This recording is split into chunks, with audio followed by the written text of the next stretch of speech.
Ukraine conflict and the Victory Day celebrations. But we move on now to the Middle East and a major breakthrough in the Red Sea crisis as the United States and Yemen's Houthi rebels have reached a ceasefire, with Oman acting as a mediator. The agreement aims to end months of escalating tensions and disruptions to global shipping. Oman's foreign minister confirmed that both sides have agreed to halt attacks on each other in a crucial step towards ensuring safe passage through the region. The deal follows President Donald Trump's announcement that US airstrikes will cease. Trump declared the Houthis had capitulated after a relentless US bombing campaign that, according to reports, has killed around 300 rebel fighters. Let's hear what Trump had to say. Very good news last night. The Houthis have announced that they are not, or they've announced to us at least, that they don't want to fight anymore. They just don't want to fight.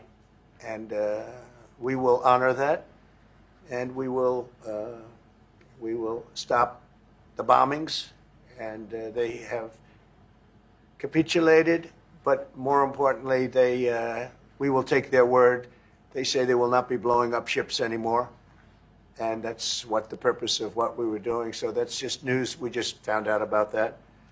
So I think that's very, very positive. They were knocking out a lot of ships going, as you know, sailing beautifully down the various seas. Meanwhile, a US Navy FA-18F Super Hornet crashed into the Red Sea after failing to land on the USS Harry S. Truman, marking the carrier's fourth major mishap and third fighter jet loss since its deployment last year. Both aviators safely ejected and were rescued. In another development, the Houthis had stepped up attacks on merchant vessels and fired missiles at Israel, saying they were standing in solidarity with Gaza.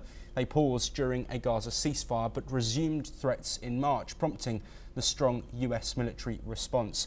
Despite this new truce, Houthi leader Mahdi al-Mashat vows attacks on Israel will continue. His spokesman warned that any renewed US action would be met with retaliation. The Pentagon says US strikes since March have hit over 1,000 targets in Yemen.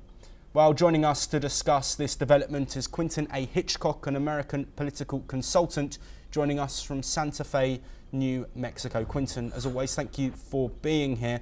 What's the significance of this ceasefire deal?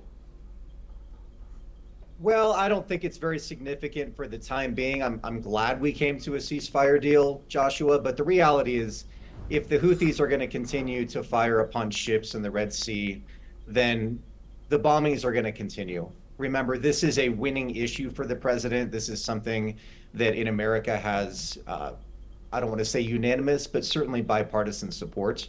What's interesting to pay attention here is Iran. And President Trump's, one of his biggest national security and foreign policy goals this administration is to strike a nuclear deal with Iran. So that'll be interesting to see. That'll certainly be something that is in the back of his mind when he deals with Yemen and the Houthis. But it's also important to realize that I don't see any path forward with any foreign policy deal in the Middle East that does not safely and securely protect the national security interests of Israel. So there's a lot of moving parts here, but in terms of striking a ceasefire, I'm glad it happened. I do not expect it to last very long, frankly. Let's remember again that the Houthis, just since the war in Gaza has begun, have launched nearly 500 attacks, attacking about 100 vessels in the Red Sea. So they've been highly disruptive. They've made no public comments that backtrack their actions whatsoever. In fact, they've continued to say that they're going to support Gaza, and until the war in Gaza ends, they're going to be disruptive and frankly dangerous in the Red Sea with commercial vessels. So it should be interesting to play out, but there's a lot of moving parts.